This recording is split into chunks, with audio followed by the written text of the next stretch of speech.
Hey, Wisdom Warriors, welcome back.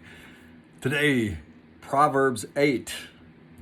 Actually, today is going to be October the 8th. I'm doing this the night before, but welcome. Today, Solomon doubles down again on why we should listen to wisdom. But before we get there, I just want to thank you for tuning in. Those of you who have been kind of following along, I really appreciate that. By the way, I just noticed I looked like I did last night. This is actually a different shirt. I had another blue shirt, but this one's blue too. So I do change clothes. And so anyway, I know I'm doing that. Today I also had the council table of leaders. We had a great group today, and it really ties in to what the Lord's been teaching me about this. So I'm going to jump into Proverbs 8 when I say that Solomon doubled down on this. If you watched or listened or read through the first, particularly the first 4 chapters of Proverbs, you see that he keeps saying, listen to my voice, listen to my instructions, listen to my commandments, listen. And today we talked about in the council table, and I brought out the word Shema, which is the Hebrew word to hear. And it is actually in this chapter 2, I think it's in verse 5. It depends on what translation you look at, but it says hear. In the Hebrew context, to hear, and the Hebrews 80:85 is the word Shema, 80:85, that's in the Strong's. And it means to both hear and to obey. In other words, if my wife said, hey, Bill, come up here and help me move this, it's like, I'm on this. I'm not, oh, I heard you. Oh, I'm over here. I'll finish up. I'll get to you later. No. If the Father in heaven says, hey, Bill, I need you, my heart hears the Lord and says, yes, without hesitation, without, oh, what does he want now? It's not that kind of thing of Shema. So when you're hearing Solomon say here in the Hebrew language and the Hebrew culture back then, and I think God's trying to get us back to that culture today, is when you hear his voice, you don't hesitate. Now you may say, God, I don't have the resources. I don't know if I can do this. That's this thing. The Hebrew culture was, you didn't let this bother when you heard your father talking. Their culture was a lot different, even in the natural. When your father, I think in the Hebrew, you often will see this, that context was very powerful. So anyway, that's the bedrock that I want you to listen to. Just listen to a few verses here. I won't read through all of the Proverbs. I'd like you to do that. I did enjoy it in the Passion Translation. It's a little more alive. But listen to this. Can't you hear the voice of wisdom? From the top of the mountains of influence, that sounds like the 7 mountain culture guys speaking there. From the top of the mountains of influence, she speaks into the gateways of the glorious cities. I love that because my company's name is New Gates, and you always do. In the Old Testament, they did business at the gates, and that's what I like doing. And God's presence was at the gate too. At the place where pathways merge and the entrance of every portal, there she stands. Wisdom stands at the gates, ready to impart understanding, shouting aloud to all who will enter and hear, preaching her sermon to those who will listen. I am calling to you, sons of Adam. I love this. Yes, even you daughters as well. So everybody's included in this. I love it when he put the way they talked about it, the Adam, the sons of Adams and so forth. So just know, I would encourage you to get the Passion Translations. I'll embed it in the council table Facebook thing. I'll always have that clicked in there so you can just click it and read it.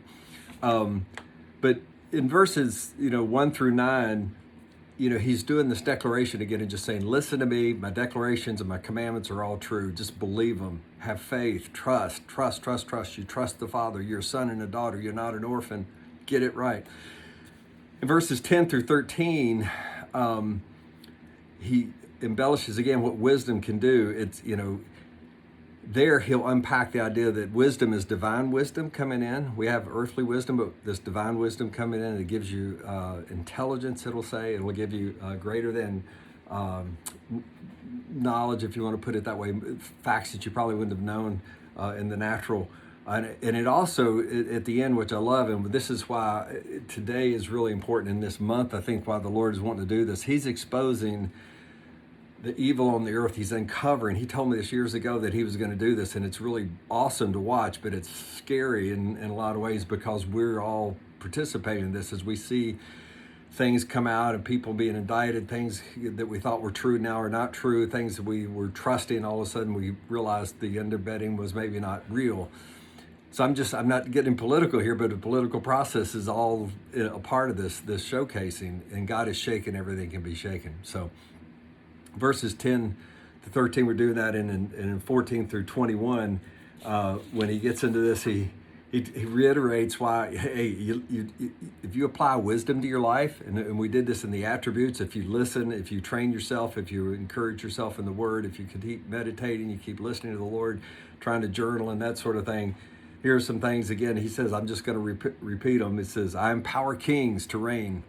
It says wisdom. I will show my love to those who are passionate in love with me. If you will search for me, you will find me. Unending wealth and glory come to those who discover me. Now, this is wisdom is personifying itself, and I'm not sure I understand all of this. It says wisdom was there when God created wisdom at the time that He created the world, and Jesus was there too. So I'm not exactly sure how that works. It's like a personification of the idea of wisdom. And I'm really good with that. In other words, it's something that God really esteems about Himself because He is full of wisdom, and Jesus is. And so there's this aspect that He's just trying to say there's a wisdom that will help you live life better than you ever knew if you'll just abide in Jesus. Just listen to Him, let the Holy Spirit speak. So that's what we're looking for, that greater than knowledge, that greater than human wisdom. It says, wisdom goes and says, I will impart greater worth than gold and treasure. I will lead you in the pathways of righteousness to discover the paths of true justice. Now, see, this is the justice things out there. I love that people are getting justice reconciled in the culture, but I'm telling you, if we do it out of a false motive, out of wrong ideas, following the wrong crowd, doing the wrong things, I'm just saying the Word of God, He's going to expose what true justice looks like to Him. So we need to hear His ways of getting the justice right. Anyway, you got it. Read that, 14 through 21. Passion Translation's good. And I won't read 22 through 31. That's, again, where he continues, or wisdom talks about that, and I love the word that he uses in verse 30. It says that he was an architect standing beside God like an architect. And I used to be in the building commercial construction and worked with architects all the time, and they love being creative and they love that ability, and I love for them to do that. It's really cool. So that's a real touching part for me to watch how God loved. He just really fascinated with all the ways to put the stars in the universe and everything aligns. And I wake up every morning and I'm looking at, the sun rises, and I just think, oh yeah, that's the sun going. But when you think that huge mass of whatever, and that moon sitting up there, it's never touched the earth. It's like, who does this? Who can do this? So I just love knowing that God is that big, and He's that careful with every detail.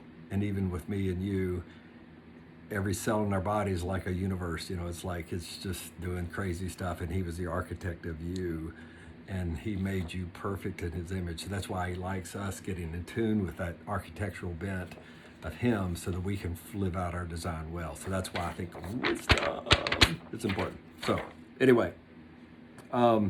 Verse 32 through 36 is an admonition to be patient, to gain wisdom. You're not going to get it. It's just like a relationship. I've been married to my wife for a long time. Matter of fact, I was just counting today. It's going to be 40 years next year.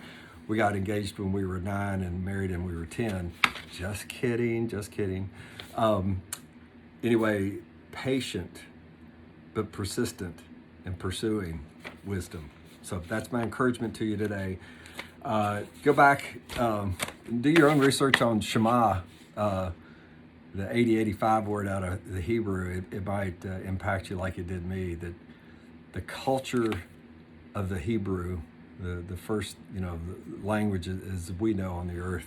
There were probably others around at the time, but the one we had the most recording from, that God wrote, we'll just say, through that.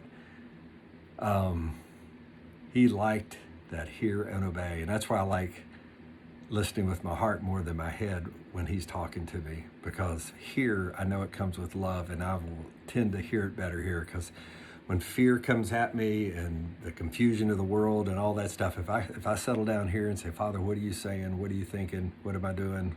Help me out here. And that's where I think wisdom starts here, bursts, and then it goes up to the brain, and the brain goes, oh, I get it now. So anyway, bless you. Have fun with that. And a lot of you have been, by the way, just to end this whole thing, y'all have been really great to encourage me in this. Keep doing that. I feed on that. And I also want to, do more to help, bring God's glory into your life, if I can do that. So anyway, put words in the Facebook chat thing, and or text me or whatever. Keep the conversation going. Love you. Take care. See you on the next day. See you. Bye.